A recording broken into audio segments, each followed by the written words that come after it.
We are in this capital desal plant. It looks wonderful because it has a good view of the city from here. But right below this beautiful open park is actually Singapore's 4th desalination plant. It has a capacity of 30 mgd, and it's our way to build resilience to our water supply system because it allows us to tap the seawater, desalination in case we need that water, and also it allows us to switch. We can also treat reservoir fresh water, brackish water. So it has that added resilience for us to be adaptable to the environment as we need. This is our way to integrate our infrastructure also to the environment, making it accessible to the public and offering the public a new place to go to. So I think in the Singapore story of sustainability, it's really incorporating our needs, whether it's water, or whether it's energy, whether it's food, and looking at how we can build that in an integrated way to the development of the city, offering still a place for people to go to and family to enjoy, even though we are very land scarce. Access to clean, fresh water is one challenge that Singapore has overcome despite its lack of natural water resources. But water resilience is just one pillar of the country's sustainability journey. This year, the Environment and Water Resources Ministry was renamed the Ministry of Sustainability and the Environment to greater reflect the nation's priorities going forward. Ms. Grace Fu, who helms the ministry, tells us what this renaming means for Singapore. I think it means that we have to look at our water, our food, our waste in a more holistic way.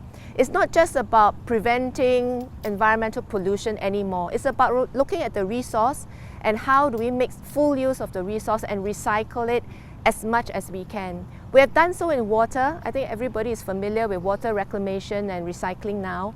We will do that for food, we will do that for other waste streams. Really, it's about reusing our resources a lot more so that we can develop, enjoy the kind of economic development, and yet in a sustainable pace. Because all of us want to live a better life, we want to enjoy the better things in life, we want to travel, we want to own our iPhones, we want to use our computer, but at the same time we're depleting Earth resources. So we need to find a way, a balance between human needs and also our draw on the Earth. We would like to have that really integrated into all our ministries. Sustainability is not just a vertical, it's also a horizontal layer that cuts across all ministries. Whether you're an MOE, you build a school, you can build it in a sustainable way, use less energy, or you are in transportation, you can look at public transportation with more renewable energy, for example, through electrification, lower emission. So we want to have that discussion in the public service. We will come up with a framework to guide public service in this area, and we hope that we can work together, whole of government, towards a more sustainable goal. Between 2012 and 2015, Ms. Fu was Second Minister for the Environment and Water Resources. But the environmental sector has changed between then and now. First of all, we have the food sector coming in. It wasn't before, it was actually in several ministries. There's some part in health, there's some part in MND. But when we brought together, it actually allowed us to look at this stream again from a sort of beginning to end. We look at from food supply, look at resilience, security, and also look at safety as we move into hygiene, look at retail and F&B, looking at food safety in a more holistic way, and also look at how to treat the waste. And I think that sort of signifies how we are thinking now in MSE. All the streams that we are working on, whether it's food, whether it's waste, whether it's water, energy, we're looking at looping it. We're looking at how to make a more sustainable use of the resource under us. Obviously, I think in the last few years, the movement towards sustainable development is actually, the momentum has increased, partly because of global action, partly also because the investors, the fund managers, the corporates themselves are beginning to realize that they cannot develop in an unsustainable way anymore because that's bad for business. So I think there's a great movement towards disclosure, towards reporting, and now we see this drive towards transiting to a low carbon future. And that has a great impact because not only are the products, the companies themselves doing so, it adds on as a competitive advantage for companies that can do that well.